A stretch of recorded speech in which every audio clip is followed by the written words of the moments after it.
Hey everyone, welcome back to your favourite channel के Tutor Hub. Last class में हमने basic definition में matter, substance और mixtures को देख लिया था, इनको अच्छे से समझ लिया था। इसी के साथ हमने फिजिकल और केमिकल प्रॉपर्टीज को भी देख लिया था। आई होप आपको वो लेक्चर समझ आया होगा। आज की इस क्लास में हम स्टार्ट करने वाले हैं एलिमेंट्स। चलिए स्टार्ट कर लेते हैं।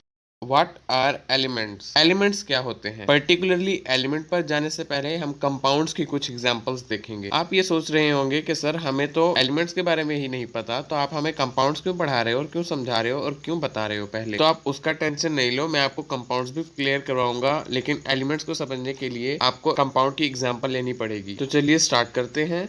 सबसे पहले एग्जांपल में है हमारे पास सोडियम क्लोराइड NaCl। अब सोडियम क्लोराइड एक ऐसा कंपाउंड है जिसको आप सब लोग जानते हो, बल्कि जानते हो क्या, इसको पहचानते भी हो, क्योंकि सोडियम क्लोराइड और कुछ भी नहीं, ये आपका खाने का नमक है, यानी टेबल सॉल्ट है, जिसको आप नाश्ते में, लंच में, डिनर में, हर खाने में इसको यूज करते हो।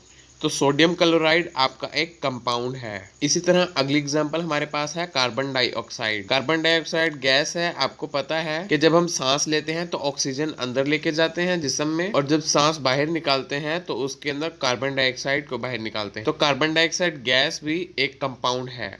अगली एग्जांपल हमारे पास H2O की है, जो वाटर कहलाता है। वाटर यानी पानी। पानी से तो आप सब वाकिफ होंगे, मुझे इसका ज्यादा इंट्रोडक्शन देने की जरूरत नहीं है, लेकिन आपकी इत्तला के लिए मैं ये बता दूं कि पानी भी एक कंपाउंड है। इसी तरह ग्लूकोज C6H12O6, ये भी एक कंपाउंड ही है। जो खुराक हम खाते हैं उसको तोड़ फोड़ के हमें ग्लूकोज मिलता है, जिससे हम एनर्जी हासिल करते हैं, और ये ग्लूकोज भी एक कंपाउंड है और कुछ भी नहीं।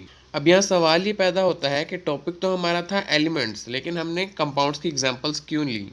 उसका जवाब ये है कि आपने ये जितने भी कंपाउंड्स देखे हैं, sodium chloride, carbon dioxide, water या ग्लूकोज, इन सब के अंदर आपको क्या नजर आ रहा है? इन सब के अंदर आपको दो या दो से ज्यादा चीजें नजर आ रही हैं। जैसे कि सोडियम क्लोराइड में हमें दो चीजें नजर आ रही हैं, सोडियम और क्लोरीन।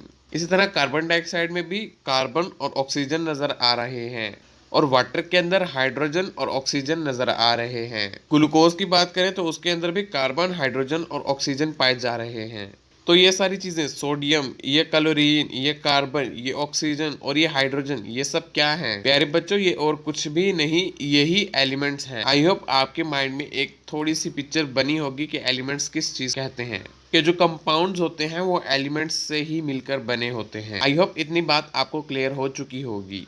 अब आपको ये तो समझ आ गई कि कंपाउंड्स जो है वो एलिमेंट्स से मिलकर बनते हैं। अब आपके मन में ये सवाल आ रहा होगा कि एलिमेंट्स कैसे बनते हैं, और ये भी कि हम कंपाउंड्स को तोड़ के एलिमेंट्स तो ले सकते हैं, लेकिन क्या हम एलिमेंट्स को तोड़ सकते हैं, या इससे हम सिंपल मजीद कोई चीज ले सकते हैं? तो इन दोनों क्वेश्चंस का आंसर ये है कि एलिमेंट्स को हम सादा चीजों में मजीद नहीं तोड़ सकते, क्योंकि सबसे सिंपल चीजें हमारे पास एलिमेंट्स ही हैं, और ये एलिमेंट्स ही आपस में मिलके, आपस में रिएक्शन करके नई चीजें बनाते हैं, कॉम्प्लेक्सेस बनाते हैं, यानी पेचीदा चीजें बनाते हैं, लाइक कंपाउंड्स। एलिमेंट्स को समझने के लिए आप फर्ज करें कि आपके पास चीनी का एक ढेर है, एक हीप है, यानी एक बाउल के अंदर आपके पास चीनी मौजूद है। उस बाउल में से आपने चीनी का एक दाना उठाया, या कह लें कि एक जर्रा उठाया, एक पार्टिकल उठाया। अब आप बाउल में देखेंगे कि जिस तरह का अब पार्टिकल आपके हाथ में है चीनी का, उसी तरह के पार्टिकल्स उस बाउल के अंदर भी भरे हुए हैं, और वो एक दो नहीं बल्कि लाखों की तादाद में होंगे उस बाउल के अंदर।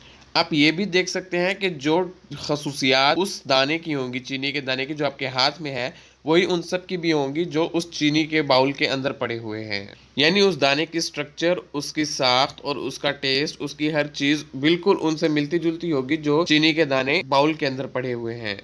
तो यही एग्जाम्पल होती है एलिमेंट्स की भी। बाउल के अंदर जो आपके पास चीनी पड़ी है वो एलिमेंट है, और जो आपके हाथ में एक पार्टिकल है चीनी का, वो उसको हम एटम का नाम दे देते हैं। अब क्योंकि हाथ में जो चीनी का एक पार्टिकल है उसको हम मजीद सिंप्लीफाई नहीं कर सकते, मजीद उसको नहीं तोड़ सकते। कुछ एक्सेप्शनल केसेस हैं जब कि स्पेशल कंडीशन के अंदर उसको तोड़ा जा सकता है, मतलब ग्राउंड करके या उसको पीस के उसको मजीद पाउडरी फॉर्म में ले आ सकते हैं, लेकिन अभी के लिए आप फर्ज कर लें कि हम उसको मजीद नहीं तोड़ सकते। और बाउल के अंदर आपके पास वो जो सारे पार्टिकल्स हैं वो एक जगह इकट्ठे हुए पड़े हैं, लेकिन आपस में कनेक्टेड नहीं है, मतलब आपस में बॉन्डिंग नहीं कर रहे, आपस में केमिकल रिएक्शन नहीं कर रहे। इसी को आप कंसीडर करके एलिमेंट और एटम का तस्वुर समझें कि जो एलिमेंट है वो एक ही तरह के एटम्स से मिलकर बनता है। एक ही तरह के एटम्स मींस उनका एटॉमिक नंबर, उनका मास नंबर, उनकी स्ट्रक्चर, उनकी कंपोजिशन, हर चीज सेम होती है। और एक एलिमेंट को बनाने के लिए एक ही तरह के एटम्स मिलते हैं और एक एलिमेंट बनता है।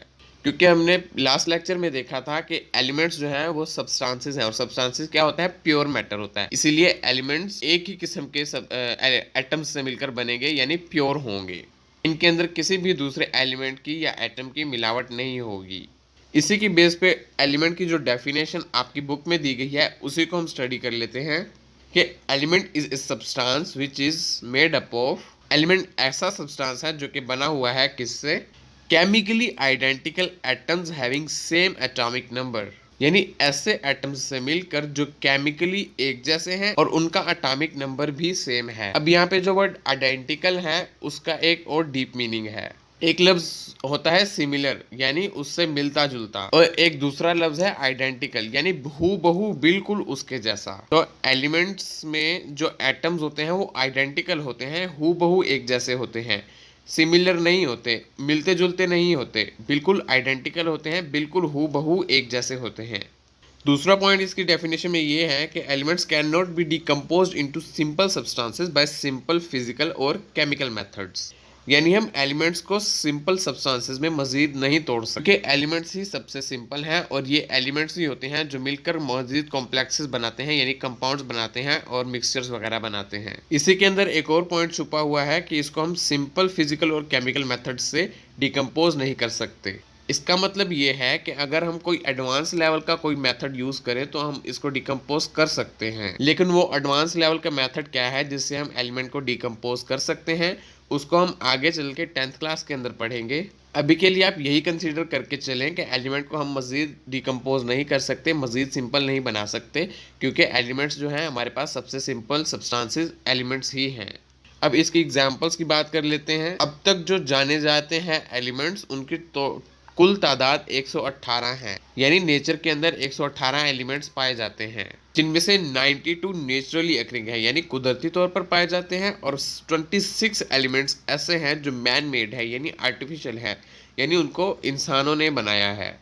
एलिमेंट्स को स्टडी करने के लिए आप 3rd चैप्टर में जाके पूरा एक पीरियोडिक टेबल देखेंगे जिसके अंदर वो पूरे 118 एलिमेंट्स एक तरतीब से लिखे गए हैं।